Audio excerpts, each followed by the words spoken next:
Today is Thursday, July 1st, 2021. This is DIRTRACKR Daily. I'm Justin Fiedler. Today we're talking about a shakeup in the PA Speedweek points after last night's Port Royal show, which included a Kyle Larson victory. We've also got Summer Nationals results and what to watch for tonight. Before we dive in, if you like what I'm doing here, please subscribe to the show, leave a review, and hit those follow and notification buttons depending on where you consume this. Make sure to follow at DIRTRACKR on Twitter, Instagram, Facebook, and TikTok. And don't forget, DIRTRACKR.com has a bunch more cool dirt racing stuff. Now let's get going. Pennsylvania Speedweek kept rolling along last night with a trip to Port Royal Speedway. At the end of the program, we were left with yet another Kyle Larson win and a shakeup in the Speedweek point standings. Points leader Brent Marks started the feature in the 8th spot, but just a couple of laps in, he was done for the night with mechanical issues. He was scored DFL in 24th. That left the door wide open for Danny Dietrich, who's been chasing Marks all week. Anthony Macri was the early leader from the pole and was out to a big lead over Lucas Wolf, but disaster struck for him on lap 8. AJ Flick ended up spun around in turn 1, and Macri had nowhere to go. He tagged Flick's stopped car, causing significant damage to the 39 and ending his night. On the ensuing restart, Lucas Wolf inherited the lead, and he was able to drive away from the field, at least for a little while. Behind him, though, racing through the top 5 was wild, with Jeff Halligan, Larson, Dietrich, Lance DeWeese, Rico Abreu, all those guys battling for positions. With 8 to go, Larson had moved into second from his 7th starting spot and was after Wolf for the top spot. As Larson started to reel in Wolf, both drivers actually started to make mistakes on the cushion, which we've seen a lot at Port Royal. Each guy took turns banging the wall, and that dragged Lance DeWeese into the fight. Over the final laps, Wolf and Larson traded sliders and the lead on multiple occasions, with Larson eventually taking over for good with 2 to go.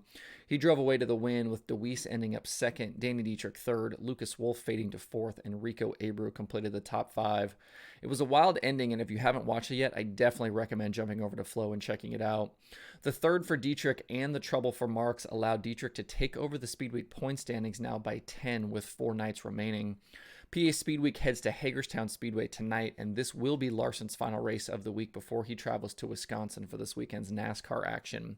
If you want to watch tonight's show online, Jeremy Elliott's SprintCarUnlimited.tv has coverage. I feel like these Speedweek races have been really fun to watch the last several nights. Obviously, having guys like Larson, Bell, even last night, Darren Pittman, kind of in the field has certainly kind of ramped things up. There are a lot of things to follow in these races, including this kind of ongoing points battle.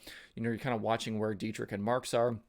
And then watching Larson battle through these fields has been really incredible. I feel like Larson's cars haven't quite been perfect, and I don't know if you realize this about Larson or not, but his driving style is not flawless by any stretch of the imagination. That's part of the reason why he's so fun to watch. At times, he screws up his lines or hits a wall or loses momentum, but he's able to recover so quickly. It's definitely something to watch. Let me know your thoughts about Larson in the comments below. Last night was round number 8 of the Summer Nationals, with the series stopping at Beaver Dam Raceway in Wisconsin. We talked yesterday about the car count and who might be in attendance, and in the end, I thought it was a nice field for a track that's not traditionally within the Hill Tour footprint. 22 late models were on hand, and the field included Bobby Pierce, Brandon Shepard, Brian Shirley, Cade Dillard, Billy Moyer Jr., Frank Heckenast Jr., and others.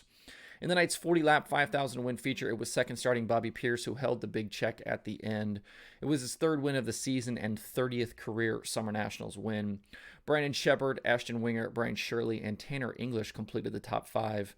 Frank Heckenast Jr. looked like he was on his way to a perfect night after he bagged a new track record in qualifying, won his heat race, and started on the feature pole.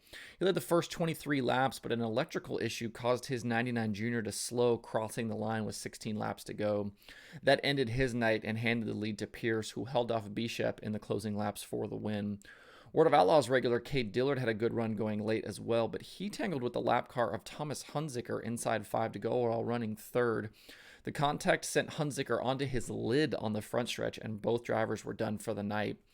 Hunziker actually calls Oregon home, but has been competing in a lot of these Hell Tour races, which has been a pretty neat story. Hopefully he's able to get his car repaired and continue racing. The win for Pierce will see him extend his points lead over English and Shirley with Davenport Speedway in Iowa on tap 4 tonight. You can watch the action live on DIRTVision, and don't forget tonight's program does not include the Modified Nationals. They are back tomorrow at Joliet. If you're looking for other racing to catch tonight, you'll have plenty of options. The USAC National Sprint Cars begin a 3-race weekend tonight at Plymouth before heading to Lincoln Park on Friday and Saturday. Brady Bacon is the current points leader over Justin Grant, Kevin Thomas Jr., Robert Berlew, and Chris Windham. Bacon has been really, really good this season, bagging 2 wins in 16 starts and earning an average finish so far of just under 4th. He's finished top 10 in all but one race. Behind him, though, Robert Ballou continues to be one to watch. He's climbed to 4th in the standings, has 2 wins himself, and 15 straight top 10 finishes. His worst result this season was a 12th in the season opener back at Bubba Raceway Park. He's seriously been on a roll lately. Justin Grant is the most recent winner at Plymouth back in June of 2020, and he'll be looking to bounce back from a rough 21st place finish last time out at the Bloomsburg Fair Raceway. That was part of Eastern Storm. If you can't attend Plymouth tonight, Flow Racing has live streaming coverage. The Super DIRTRACKR Series is also racing tonight with $7,500 on the line at Land of Legends Raceway in Canandaigua, New York. The series hasn't raced since Matt Shepard bagged the win at Lebanon Valley back on May 31st. Stuart Friesen is the current points leader over Matt Shepard and Matt Williamson, and Friesen has the most series wins this year with 3. Superman Matt Shepard will be the one to watch tonight as he's won the 2 most recent trips to Canandaigua, including last October during DIRTCAR Oktoberfest and the Super DIRTCAR Series race in 2019. You can watch the action live with your Fast Pass on Dirt Vision if you cannot attend the race. And back over on Flow Racing tonight, the IRA Sprint Cars are in action at Plymouth Dirt Track in Wisconsin. This race is being promoted in conjunction with the NASCAR weekend at Road America, and Chase Briscoe will be in the field driving Paul May's 71M Sprint Car. Briscoe, obviously a NASCAR Cup Series driver with Stewart-Haas Racing. Bill Balog is the most recent winner with the IRA back on June 27th at Angel Park, and he'll be racing tonight as well. Jake Blackhurst leads the IRA points right now over Scotty Neitzel and Jeremy Schultz. If you're in the area, make sure to check it out. There are also Wing 360 sprint cars on the card.